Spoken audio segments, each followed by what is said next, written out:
Thank you, Elizabeth. Thank you for this very great talk. And now we'll switch to the last Q&A session and discuss the questions from the audience. First of all, I have to mention that Maya could not stay because she has to care for her child who is sick. So we'll do the Q&A with all the other panel, the speakers of today. And perhaps, well, we'll start with some questions about the first talk of Maya about the retained products of conception and enhanced myometrial vascularity. And Dr. Wani just asked if there was a place for using methotrexate in retained products of conception. Well, I should say no. But I would perhaps ask Davor if there is any indication to use methotrexate, perhaps not in retained products of conception, perhaps looking at the pregnancy unnecessary scar or interstitial pregnancy. Davor, what do you think? I'm not a great person to ask methotrexate because I stopped using it 25 years ago. I never looked back, but nevertheless, it is illogical to use medication which is designed to stop proliferation of tissue in the clinical situation of pregnancy regression. So again, methotrexate could make patients sick, but it's not going to make any difference to miscarriage. The answer is clearly no and never. Okay, thank you. That's what I wanted you to answer. Thanks a lot. Just perhaps we go to Elizabeth talk.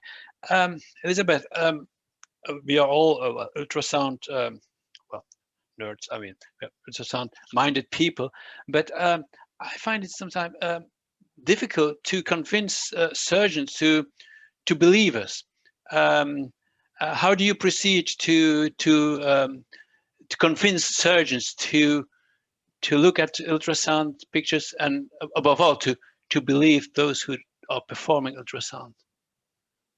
Well, I think that's actually a hard issue because they always dispute the use of ultrasound, but still I think they're pretty dependent on the good preoperative workup. And if you start to get a good rumor and they realize after surgery that you're often right in what you do, then they start to respect you. So I think that being a good scientist, tracking, learning from your mistakes will give you a good reputation, and therefore also the surgeon will understand that it's very valuable to have a good preoperative report.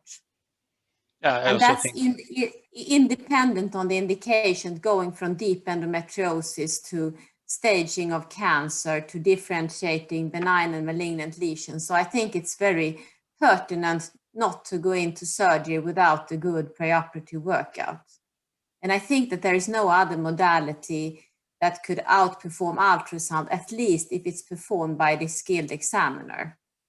Yeah, I agree. I think it's important to keep on talking with the surgeon, and after operations to just what did you see and so on, or be present at the operations, even sometimes more convincing. I don't know, Davor.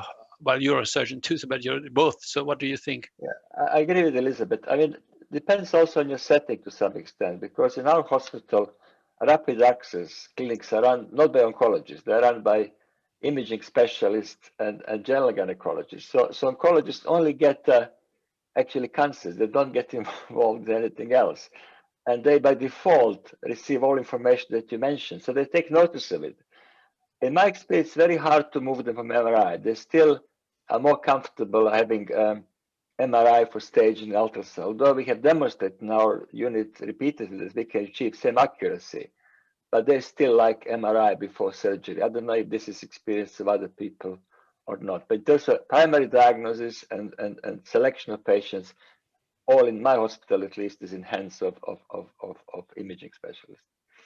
I think about MRI, I think to make a surgeon look at a picture, do a TUI or something, then they think it's MRI, and then just after some seconds they say, okay, no, it's ultrasound, and perhaps they realize that even we are able to make a nice picture. I mean, and Tina, about the same for adenomyosis. I think how to convince gynecologists of the use of. I mean, for years, the gold standards of adenomyosis was the junctional zone thickness at MRI.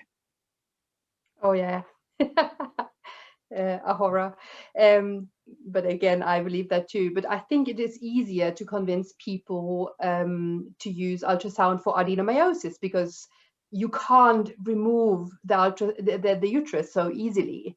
Like you can do a diagnostic laparoscopy for endometriosis. And there's also always, if you talk about cancer like Elizabeth does, then you have always this pressuring issue. There's cancer, so the threshold for surgery is really, really low, to just do the cutting first and then thinking later. But I think for adenomyosis, as we don't have any other tools and like surgical tools, I think it's more accepted. There's still a lot of doubt. I remember when we submitted the review on non-invasive diagnosis of adenomyosis to JMIG, which they asked us to write. One of the reviewers said, but what's the point, because specificity and sensitivity is not 100%. So we still have to balance this clinical reality and a usefulness, but I think more and more people acknowledge that ultrasound is their go-to friend. Back to Elizabeth. I mean, nowadays with the sentinel node, I mean, it becomes the procedure to do, and they say, oh, it's very easy, and then you don't need staging or almost no.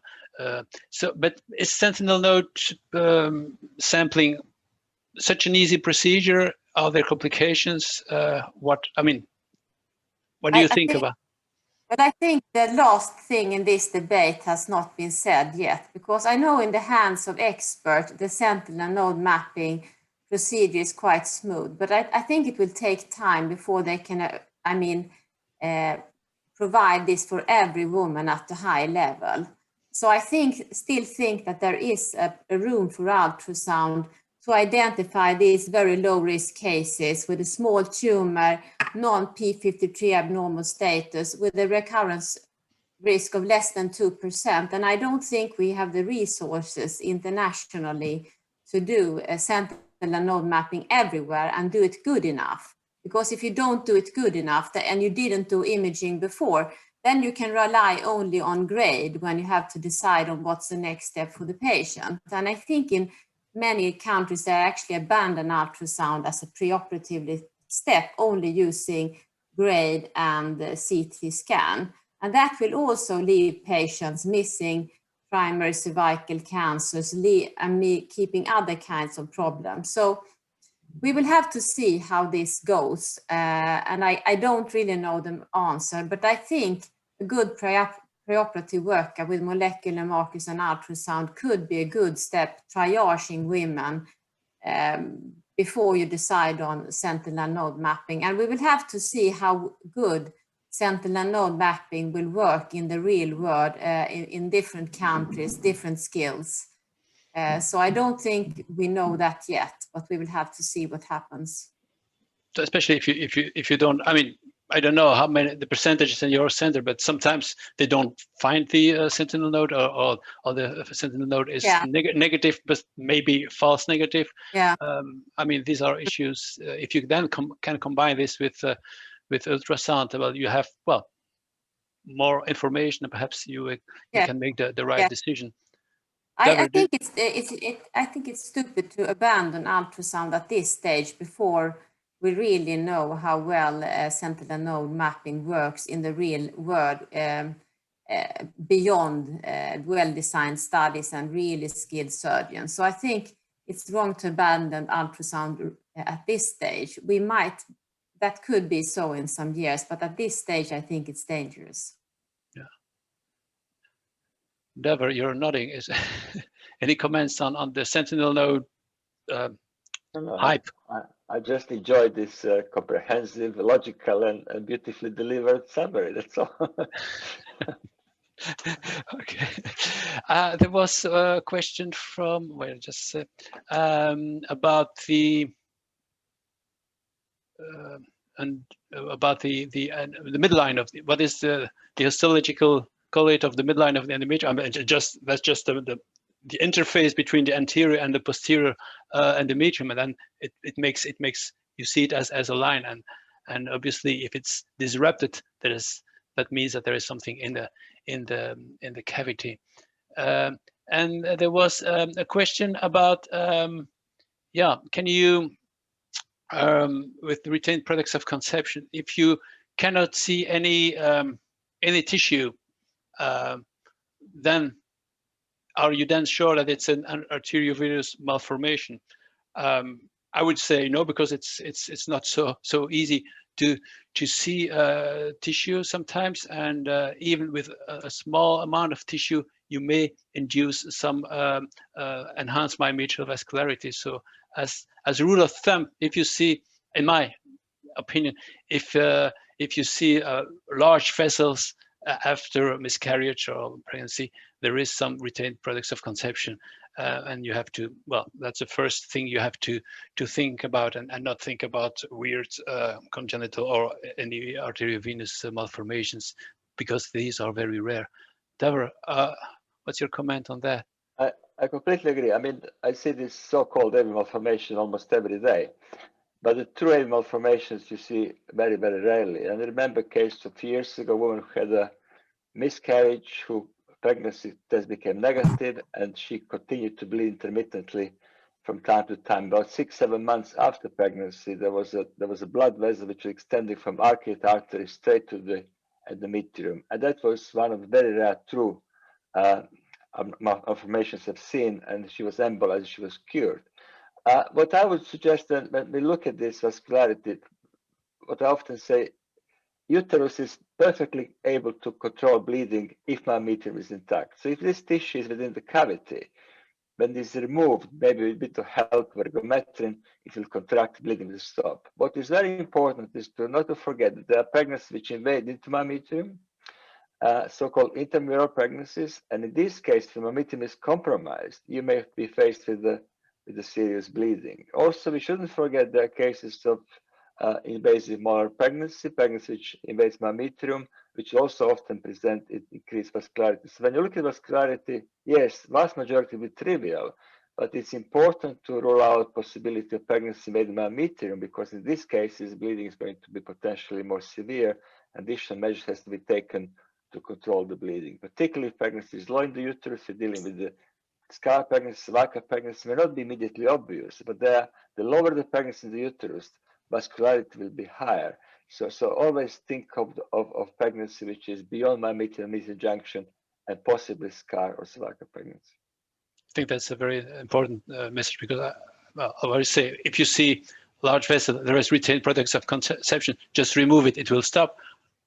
But if it's a scar pregnancy, then you do well. Then you have to be careful. What's your management? And if you just in 2 words about this, the cesarean scar pregnancy, if you see retained products and it seems to be attached to the scar. Well, what is important is to help uterus to contract. So we always use misoprostol and ergometrin to enhance uterine contraction. And in my practice for scar pregnancy with great myometrial defect, we often use cervical suture to achieve tamponade and stop bleeding. But it's beyond the topic here. I don't think I should bore the audience with this. Okay, that's for next webinar. Perhaps we go back to Kobe, about the retained products of conception. Is elastography, is that the answer to detect retained products of conception? A very interesting question. I think evidence-based. I can't give a proper straight answer, but the images we got with the retained products, it seemed like it gave a nice contrast, where it was a bit harder, and sometimes we had the impression that we could make the difference between retained products and just some clots inside the cavity. So to be continued, I think, is correct Yeah, answer. I think that's what your results of your study so far was that especially those women with who had medical management of miscarriage with misoprostol and so on, and then the patient comes back and you say, is it a clot? Is it a retained products? That might be. Well, just continue your research and see. There was another question in my papers about Ashraf was asking about the endometrial thickness and is it also valid for this cutoff of 3 or 5 millimeters in women with hormone replacement therapy? Or well, the thing is, the studies were made in patients without hormone replacement therapy.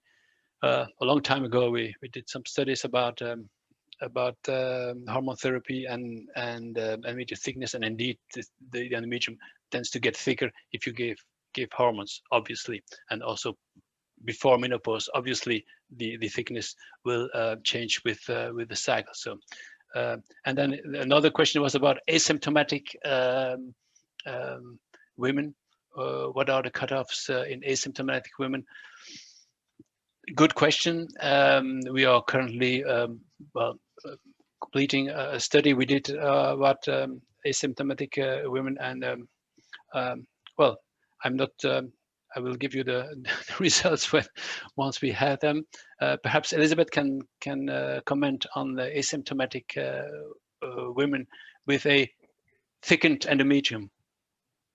Yes, well, I think that previous studies have shown that, I mean, the 5 millimeter cutoff is the best, but still you should know that the positive predictive value is very low. So really, you need to sample 50 women to detect one cancer, as the positive predictive value is only like 2%, and the prevalence is very, very low. So I think it's not really useful using cutoffs in asymptomatic women as far as we know today, because the prevalence of cancer is so low. So we should rather look at morphology and overall the patient characteristics like obesity or unopposed estrogen therapy and stuff like that. Yeah, and indeed, I think there is no plea to do a population screening of the endometrium in asymptomatic women. Certainly not, and perhaps one of the advantages between brackets of endometrial cancer that bleeding is one of the first symptoms and often occurs early in the process. Are you agreeing, Elizabeth? Sure. I mean, there are some circumstances if the woman had undergone some kind of conization or some kind of surgical procedures, but then you would often see like fluid in the cavity. But more than 90% of women with endometrial cancer, they have abnormal bleeding, presenting with abnormal uterine bleeding. So it's a very common symptom. Yeah, and if there is blood in the cavity, then you have a nice contrast, and usually you can see the lesion even better than without fluid. Okay, that's nice. A small question for Tina, perhaps the difference between adenomyosis cyst and a patient on tamoxifen with some cysts. So adenomyosis cysts are occurring inside the myometrium, and tamoxifen cysts occur in the endometrium, which gives this typical bubbly image. So they're in different places. That's how you see the difference. Yes, the effect of tamoxifen on adenomyosis is not fully understood, but sometimes we can see that it looks a bit more lively. And the adenomyosis, is the timing of the examination important? I mean, do you want to see your patients in the secretory phase or in the proliferative phase of? We don't know that, actually. There's no studies. We wanted to launch this study here at UCLH in London. We couldn't because of COVID, but so this is another answer. I think it's difficult if the woman is on any hormonal contraceptional treatment, but for this cycle, I think the cycle itself is not so important. That's my guess. yeah, and also it's not always so practical to see the patient that time of the cycle. I mean, Yeah. but indeed, but it's, yeah, again, room for research too. Okay, so I think we've come to an end of this webinar. I found it an exciting discussion. There are many other questions. I'm sorry to all those who had no answer to their questions, but it's an interesting topic. And first, I want to talk all of the speakers, Elizabeth, Tina, Maya, Deborah, and Kobe. And then I want to thank the ISWOC team and the technical team who made it all possible. And above all, I want to thank all participants all over the world for your interest and for your questions and comments. And I'm sorry if we could not answer all your questions. And but I hope we answered some of your questions, and perhaps we raised new questions that will lead to more research perspective. So that's also good news. So I wish you a good night and or a good day, and stay safe. Thank you and bye.